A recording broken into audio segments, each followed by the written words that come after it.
اللہ تبارک و تعالی کی ایک تو ذات ہے اور ایک صفات ہے. صفات کیا ہے؟ الرحمن، الرحیم، الملک، القدوس، السلام، المومن. اللہ کے پکڑنے کی طاقت ہماری طاقت سے بڑی ہے، اللہ کے دیکھنے کی طاقت ہمارے تصور سے بڑی ہے، اللہ کے سننے کی طاقت ہمارے تصور سے کہیں بلند و بالا ہے، اللہ تبارک و تعالیٰ کے گرفت کی جو طاقت ہے وہ کہیں بلند و بالا ہے، اس کا ہم تصور ہی نہیں کر سکتے. نحمدہ و نصلی علی رسولہ الکریم، اما بعد. آج کا جو عنوان ہے اس سلسلے کی پہلی کڑی، یہ عقائد کا پہلا سبق ہے، اور اس بنیادی اسباب کو حجت الاسلام امام غزالی علیہ الرحمہ کی شرح آفاق تصنیف احیاء علوم الدین، جو عام زبان میں احیاء العلوم کے نام سے بھی جانا جاتا ہے، احیاء العلوم کے قواعد العقائد کا جو باب ہے، قواعد العقائد کے باب کے تحت اس کو 8 حصوں میں تقسیم کیا گیا ہے، اور اس بات کی کوشش ان 8 اسباق میں کی جائے گی کہ امام غزالی علیہ الرحمہ نے جو اپنی شرح آفاق تصنیف میں احیاء علوم الدین کے اندر عقائد کے باب کے تحت جن بنیادی چیزوں کا احاطہ کیا ہے اس کا خلاصہ آپ حضرات کے سامنے پیش کر دیا جائے. اس کے لیے ہم نے جو امام غزالی علیہ الرحمہ کی جو اس کتاب کا انتخاب کیا ہے، امام غزالی کی جو اہمیت ہے آج کے اس موقع پر میں ان کے شخصیت سے واقف اگر میں کراؤں گا تو شاید آج کا جو عنوان ہے وہ غالباً ہمارا وقت ختم ہو جائے. امام غزالی علیہ الرحمہ اپنے زمانے کے عظیم عالم دین اور ایک شہرِ آفاق شخصیت، جنہوں نے جامعہ نظامیہ بغداد میں جن کو تدریسی خدمات کے لیے منتخب کیا گیا، اور انہوں نے امام الحرمین کی صحبت اختیار کی، اور علامہ غزالی کا جو مقام علمی دنیا کے اندر ہے اس سے واقف ہونا چاہیے آپ کو کہ امام غزالی کا جو مقام ہے وہ کوئی معمولی مقام نہیں ہے. اور میں کوشش کروں گا کہ وقتاً فوقتاً آئندہ، چونکہ یہ 8 ہفتوں کا سلسلہ ہے، ان کے کچھ حالات بھی میں ذکر کرتا جاؤں، لیکن آج ہم عقیدے کے عنوان کی ابتدا کرنا چاہتے ہیں. اور امام غزالی علیہ الرحمہ کی شخصیت تو بڑی شخصیت ہے، اور ان کی شخصیت کے بہت سے گوشے ہیں جس نے امام غزالی کو غزالی بنایا اور دنیا کا امام بنایا، حجت الاسلام بنایا. اور پھر انہوں نے جو کتاب لکھی احیاء علوم الدین، اس کتاب کے سلسلے میں علماء کا کہنا یہ تھا کہ اگر جو ہے دنیا سے کتابیں ختم کر دی جائیں اپنے دور کی تو امام غزالی کی احیاء العلوم کافی ہے دین کو سمجھنے کے لیے اور دین کا فہم پیدا کرنے کے لیے. اور بعض علماء نے تو یہاں تک کہہ دیا، چونکہ امام غزالی شافعی المسلک تھے، تو بعض علماء نے یہاں تک کہہ دیا کہ شافعی مسلک کی تمام کتابیں اگر دنیا سے جلا دی جائیں، ختم کر دی جائیں، نیست و نابود کر دی جائیں تو احیاء علوم الدین کافی ہے شافعیت کو زندہ رکھنے کے لیے اور شافعیت کو باقی رکھنے کے لیے اور امام شافعی کے علم کو زندہ رکھنے کے لیے. عقیدے کا باب چونکہ اہل سنت والجماعت کا ایک متفقہ عقیدہ ہے، اور اس عقیدے کو بھی جب امام غزالی علیہ الرحمہ نے جب شروع کیا ہے تو اس کا حق بھی انہوں نے پورا کیا، اور اس عقیدے کی جو انہوں نے ابتدا کی ہے اس کو قواعد العقائد کا نام دیا ہے. قواعد العقائد، قواعد العقائد، قواعد قاعدے کی جمع ہے اور عقائد عقیدے کی جمع ہے. یعنی عقیدے کے قواعد کیا ہیں، ایک مسلمان کو اہل سنت والجماعت کے زمرے میں شامل ہونے کی بنا پر اسے کیا عقیدہ رکھنا چاہیے. ہم مسلمان ہیں، مومن ہیں، اہل سنت والجماعت میں ہمارا شمار ہے، تو ہمارا عقیدہ کیا ہونا چاہیے. اس میں امام غزالی علیہ الرحمہ نے قواعد العقائد کے تحت جو پہلی چیز بیان کی ہے وہ التنزیہ. پہلا جو عقیدہ ہے اہل سنت والجماعت کا، اس عقیدے میں امام غزالی علیہ الرحمہ نے اپنی کتاب کی ابتدا کی ہے، اور میں نے یہ کوشش کیا ہے کہ آپ کو اس کتاب کے عناوین کو ہی سامنے رکھ کر آپ کے سامنے اس کی تشریح کروں. تنزیہ کا عقیدہ کسے کہتے ہیں؟ تنزیہ کا عقیدہ کہلاتا ہے، اب یہی ایک لفظ ہے، میں اگر اپنے سامعین سے پوچھوں اور اپنے حاضرین سے پوچھوں کہ تنزیہ کے نام سے اس عقیدے سے کتنے لوگوں کو واقفیت ہے، کتنے لوگ جانتے ہیں؟ کہنے کو ہم مسلمان ہیں، کہنے کو ہم اہل سنت والجماعت کا حصہ ہیں، ہمیں فخر ہے ایک مسلمان ہونے پر، اہل سنت والجماعت کا ایک فرد ہونے پر، مسلمانوں کی جماعت کا ایک جو رکن ہونے پر، لیکن ہم یہ بتائیں کہ اس عقیدے سے کتنے لوگوں کو واقفیت ہے. تنزیہ کا عقیدہ، تنزیہ کہتے ہیں اللہ تبارک و تعالی کی جو صفات ہیں، اللہ کو اپنے مکمل صفات سے متصف ماننا۔ اللہ تعالیٰ کے جو صفات ہیں، اللہ پاک اپنے مکمل صفات سے متصف ہے۔ مکمل صفات، صفات کاملہ۔ صفات، ذات اور صفات دو چیزیں جانتے ہیں۔ ذات اور صفات کا فرق کیا ہے؟ اللہ کی ذات ہے، ایک اللہ کی ذات ہے اور ایک اللہ کی صفت ہے۔ صفت کیا ہے؟ ذات تو اللہ کا وجود، اللہ تبارک و تعالی کا وجود، قل هو اللہ احد، اللہ کی ذات ہو گئی۔ جیسے آپ اس کو سمجھنے کے لیے ایک انسان کو لیجیے، ایک انسان ہے، ایک انسان کی شخصیت ہے۔ ایک انسان کی شخصیت کیا ہے؟ اس کے ہاتھ ہیں، پیر ہیں، کان ہیں، آنکھیں ہیں، چہرہ ہے، اس سے انسان بنا ہوا ہے، یہ انسان کی ذات ہو گئی۔ انسان کی صفات کیا ہے؟ صفات یہ ہے کہ وہ خوش اخلاق ہے، خوش گفتار ہے، اچھے کردار کا حامل ہے، وہ سخی ہے، یہ اس کے صفات ہیں، یہ اس کی خوبیاں ہیں۔ اللہ تبارک و تعالیٰ کی ایک تو ذات ہے اور ایک صفات ہے۔ صفات کیا ہے؟ الرحمن، الرحیم، الملک، القدوس، السلام، المؤمن، الجبار، المتکبر، القہار، الغفار، المصور، یہ صفات ہیں اللہ تبارک و تعالیٰ کے۔ اور اللہ تبارک و تعالیٰ کے صفاتی نام جو بیان کیے گئے ہیں احادیث میں، 99 جو صفاتی نام ہیں، وہ صفاتی نام اللہ تبارک و تعالیٰ کی خوبیوں کو بیان کرتے ہیں۔ تو تنزیہ کا عقیدہ یہ کہلاتا ہے کہ انسان اللہ کو اپنے مکمل صفات سے متصف کرنے کا عقیدہ رکھے۔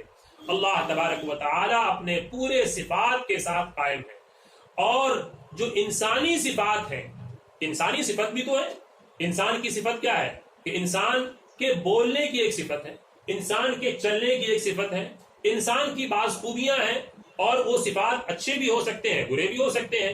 تو انسان کے جو صفات ہیں، یعنی انسان کسی چیز کو پکڑتا ہے، چیز کو دیکھتا ہے اور اس کے دیکھنے کی ایک حد ہے، اس کے وہ چلتا ہے تو اس کے چلنے کی ایک حد ہے، اس کے پکڑنے کی ایک طاقت ہے، یعنی اس کے پکڑنے کی ایک لمٹ ہے نا۔ انسان اگر کسی چیز کو پکڑتا ہے تو پکڑنے کی ایک لمٹ ہے، چلنے کی بھی ایک لمٹ ہے، ایک حد ہے، اس کے دیکھنے کی بھی ایک حد ہے، وہ کہاں تک دیکھ سکتا ہے، اس کے سننے کی بھی ایک حد ہے، اس کے بولنے کی بھی ایک طاقت اللہ تبارک و تعالیٰ نے جو دیا ہے اس کی بھی ایک حد ہے۔ تنزیہ کا عقیدہ کہلاتا ہے کہ انسانی جو صفات ہیں ان صفات سے اللہ کو پاک رکھنا، یہ تنزیہ، نزہ ینزہ تنزیہا، عربی کا لفظ ہے نہیں، یعنی پاک کرنا۔ تو پاک کس چیز سے کرنا ہے؟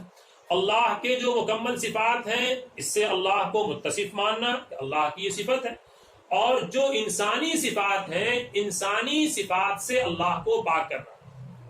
کیا مطلب؟ ہم جس طرح سے دیکھتے ہیں اللہ ویسے نہیں دیکھتا، ہم جیسے سنتے ہیں اللہ ویسے نہیں سنتا ہے، ہم جیسے چلتے ہیں اللہ کے چلنے کی طاقت وہ نہیں ہے، ہم جیسے کسی چیز کو پکڑتے ہیں اللہ کے پکڑنے کی وہ طاقت نہیں ہے۔ اللہ کے پکڑنے کی طاقت ہماری طاقت سے بڑی ہے، اللہ کے دیکھنے کی طاقت ہمارے تصور سے بڑی ہے، اللہ کے سننے کی طاقت ہمارے تصور سے کہیں بلند و بالا ہے، اللہ تبارک و تعالیٰ کے گرفت کی جو طاقت ہے وہ کہیں بلند و بالا ہے، اس کا ہم تصور ہی نہیں کر سکتے۔ عقائد کے باب میں ایک اور اہم چیز ہے، عقیدے کے باب میں آپ کسی بھی چیز کو اپنے اوپر نہیں فٹ کر سکتے۔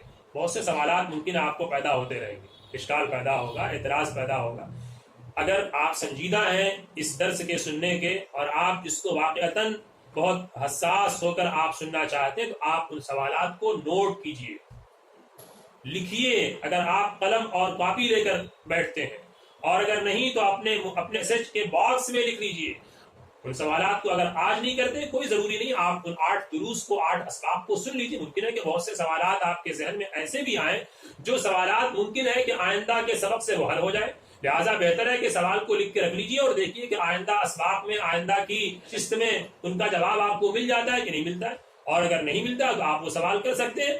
لیکن عقیدے کا باب ایسا ہے کہ اس میں چیزوں کو بلیو کرنا ہے، عقیدے کو ماننا ہے، تسلیم کرنا ہے۔ کیوں یہ سوال نہیں کر سکتے ہم؟ حدیث کے اندر آتا ہے تفکروا فی آلاء اللہ ولا تتفکروا فی اللہ، اللہ کی ذات میں مت غور کرو، اللہ کی نعمتوں پہ غور کر سکتے ہو، اللہ کے صفات پہ جو ہے غور کر سکتے ہو، اللہ تبارک و تعالیٰ کی جو ذات ہے، اس ذات کو تم اگر جاننا چاہو گے تو اس ذات کو تم سمجھ نہیں سکتے ہو، ہمیں اس پر ایمان لانا جیسے ہم سے بتا دیا گیا۔ تو تنزیہ کی جو صفت ہے وہ یہی ہے۔ اب دیکھیے امام غزالی علیہ الرحمہ نے جو اپنی کتاب کے اندر جو عبارتیں لکھی ہیں، میں چاہوں گا کہ ان عبارتوں سے آپ کو آشنا بھی کرا دوں۔ وَأَنَّهُ لَيْسَ بِجِسْمٍ مُصَوِّرٍ، اللہ تبارک و تعالیٰ کے بارے میں فرماتے ہیں اللہ کا جسم ایک مصور جسم نہیں ہے، یعنی اللہ کا جسم وہ نہیں ہے۔ لَيْسَ بِجِسْمٍ مُصَوَّرٍ، یعنی وہ جو ہمارے ذہنوں میں جو تصویر ہے کسی انسان کی ہوتی ہے نا، آپ ایسے اللہ کی ذات کو نہیں سوچ سکتے۔ وَلَا جَوْهَرٍ مَحْدُودٍ، آپ کسی جگہ اس کو حد کے اندر آپ باندھ نہیں سکتے، جیسے انسان کو ہم باندھ سکتے ہیں کہ ہاں بھئی انسان کا ایک دائرہ ہے۔ وَأَنَّهُ لَا يُمَاثِلُ الْأَجْسَامِ، اللہ تبارک و تعالی عام جسموں کے برابر نہیں ہے۔ لا فی التقدیر ولا فی قبول الانقسام، نہ ہی آپ اس کا اندازہ لگا سکتے ہیں، نہ ہی اسے جو ہے کسی چیز میں آپ بانٹ سکتے ہیں۔ اور اسی طرح اللہ تبارک و تعالی کو ہم چاہیں چوڑائی میں، لمبائی میں، اور اسی طرح سے اللہ تبارک و تعالیٰ کا ایک وجود ہم بنانا چاہیں، ایک جو ہے خاکہ بنانا چاہیں، تو اس خاکے کے اندر اللہ کی ذات کو فٹ نہیں کیا جا سکتا۔ بل لا یماثل موجودا ولا یماثلہ، اللہ تبارک و تعالیٰ کے اللہ کو کسی موجود چیز، جیسے موجود چیز کیا ہوتی ہے، یہ ایک موبائل ہے، اس کو ہم نے یہاں پر رکھ دیا تو اب یہ چیز یہاں پر موجود ہو گئی، اب یہاں پر یہ چیز فٹ ہو گئی۔ ایک یہ بوتل ہے، اس بوتل کو ہم نے یہاں پر رکھ دیا، یہ چیز موجود ہو گئی۔ اللہ تبارک و تعالیٰ کی ذات کو ہم اس طرح سے کہیں پر موجود نہیں کر سکتے ہیں۔ اور اسی طرح سے یہ میں عبارتیں امام غزالی علیہ الرحمہ کی اس لیے پڑھ رہا ہوں کہ جو میں نے آپ کے سامنے بنیادی چیز رکھی اس کی تشریح امام غزالی کی عبارتوں سے آپ دیکھیے۔ وَأَنَّهُ لَا يَجِدُهُ الْمِقْدَارِ، ہوتا ہے نا کسی چیز کا اندازہ لگانا، مقدار، کہ بھئی ایک پانی ہے، پانی کے اندر ایک گلاس پانی کے اندر 200 گرام اس کے اندر پانی ہے، ایک مقدار ہے، تو اللہ تبارک و تعالیٰ کا مقدار کیا ہوگا؟ انسان جو ہے 60 کلو کا ہے، اللہ تبارک و تعالیٰ کتنے کلو کا ہوگا؟ ولا يجده المقدار ولا يحده المقدار، اللہ تبارک و تعالیٰ کا تو کسی مقدار کے ساتھ، کسی اندازے کے ساتھ اللہ تبارک و تعالیٰ کو خاص نہیں کر سکتے۔ اسی طرح فرمایا ولا تحیط به الجہات، کسی جہت کے ساتھ اللہ کا احاطہ نہیں ہو سکتا۔ اس کی تشریح میں امام ابو جعفر الطحاوی رحمۃ اللہ علیہ نے بیان کیا ہے۔ ابو جعفر الطحاوی نے عقیدہ طحاویہ میں اس چیز کو بیان کیا ہے کہ جو 6 جہتیں ہوتی ہیں، 6 جہتیں کیا ہیں؟ 6 جہتوں میں ایک تو ہے فوق، تحت، اوپر اور نیچے، 2 جہت ہو گئی۔ 2 جہت ہے یمین اور شمال، دائیں اور بائیں، 2 جہت ہو گئی، 4 جہتیں ہو گئی۔ 2 جہت اور ہے، قدام اور خلف، آگے اور پیچھے۔ یہ جو 6 جہتیں ہیں، ان جہات کے ساتھ بھی اللہ کی ذات کو محیط نہیں کیا جا سکتا، اللہ کی ذات کا احاطہ نہیں ہو سکتا۔ انسان ہے نا، آگے جا رہا ہے، پیچھے جا رہا ہے، انسان کے اوپر فلاں چیز ہے، نیچے فلاں چیز ہے، دائیں کوئی چیز ہے، بائیں کوئی چیز ہے۔ یہ جو 6 جہات ہیں، جہات 6 جس کو کہتے ہیں، ان جہات 6 میں اللہ کی ذات کا احاطہ نہیں ہو سکتا۔ اللہ تبارک و تعالیٰ کی ذات کو نہ آسمان میں اس کا احاطہ ہو سکتا ہے، نہ ہی زمین میں اس کا احاطہ ہو سکتا ہے۔ وَأَنَّهُ مُسْتَوَى عَلَى الْعَرْشِ عَلَى الْوَجْهِ الَّذِي قَالَهُ۔ یہ بڑی عجیب بحث ہے، اور اس بحث کو میں چاہوں گا کہ وقت بہت کم باقی ہے لیکن اس بحث کو میں مکمل کر دوں۔ امام غزالی لکھتے ہیں کہ وَأَنَّهُ مُسْتَوَى عَلَى الْعَرْشِ، اللہ کی ذات عرش پہ قائم ہے، اور کیسے قائم؟ عَلَى الْوَجْهِ الَّذِي قَالَهُ، اس طریقے پر اللہ کی ذات عرش پہ ہے جس طریقے پر اللہ نے کہا ہے، جس طریقے پر اللہ نے کہا ہے۔ اور اس معنی میں ہم یہ عقیدہ رکھیں گے کہ اللہ کی ذات عرش پہ ہے۔ قرآن کے اندر ہے نا سورہ طٰہٰ مَا أَنزَلْنَا عَلَيْكَ الْقُرْآنَ لِتَشْقَىٰ إِلَّا تَذْكِرَةً لِمَن يَخْشَىٰ تَنزِيلًا مِّمَّنْ خَلَقَ الْأَرْضَ وَالسَّمَاوَاتِ الْعُلَىٰ الرَّحْمَٰنُ عَلَى الْعَرْشِ اسْتَوَىٰ۔ رحمان اللہ کی ذات خدائے پاک عرش پہ قائم ہے۔ اب یہ استوا کیا ہے؟ عرش پہ قائم ہے۔ ابھی تو کہا جا رہا ہے کہ اللہ کے ساتھ یہ عقیدہ نہیں رکھ سکتے کہ اللہ کسی چیز پر بیٹھے ہوئے ہیں۔ اب اگر ہم اس کو مان لیں کہ استوا کے معنی ہیں اس پر قائم ہے، اس پر بیٹھے ہیں، عرش ایک چیز ہے اور اس پر اللہ کی ذات ہے، تو اب یہ وہی چیز ہو گئی کہ ہم نے اللہ کو ایک موجود چیز کے ساتھ مخصوص کر دیا۔ یعنی ایک اللہ کے لیے ایک دائرہ ہم نے بنایا کہ جیسے ایک کرسی ہے، اس کرسی پر کوئی آدمی بیٹھا ہے تو اللہ کا ایک عرش ہے، اس عرش پہ اللہ تعالیٰ قائم ہے۔ قرآن کریم کے اندر تو یہ کہا گیا الرحمن علی العرش استوى، یہ علی العرش استوى اس کا معنی کیا ہے؟ اب یہ استوا یعنی عرش پہ باقی رہنا، بظاہر تو یہ ایک معنی ہے، لیکن اس کو بیان کیا ہے، اور شرح فقہ اکبر میں امام مالک علیہ الرحمہ نے بیان کیا کہ دیکھو استوا کا مطلب کیا ہے۔ استوا کے دو معنی ہیں، ایک اسی استوا کو بیان کرنے کے لیے استوا کے تعلق سے ایک تو عقیدہ متقدمین کا ہے اور ایک عقیدہ متاخرین کا ہے۔ متقدمین کا عقیدہ یہ ہے کہ استوا کے معنی یہ ہے کہ اللہ تبارک و تعالی اپنے اعتبار سے جیسے اللہ نے فرما دیا کہ عرش پہ قائم ہے تو قائم ہے، لیکن اس کے عرش پہ رہنے کی شکل کیا ہے وہ ہم نہیں جانتے۔ اس پہ بڑی نادر جملہ ایک امام مالک علیہ الرحمہ کا ہے، انہوں نے فرمایا کہ الاستواء معلوم، کہ استوا کیا ہے وہ تو معلوم ہے۔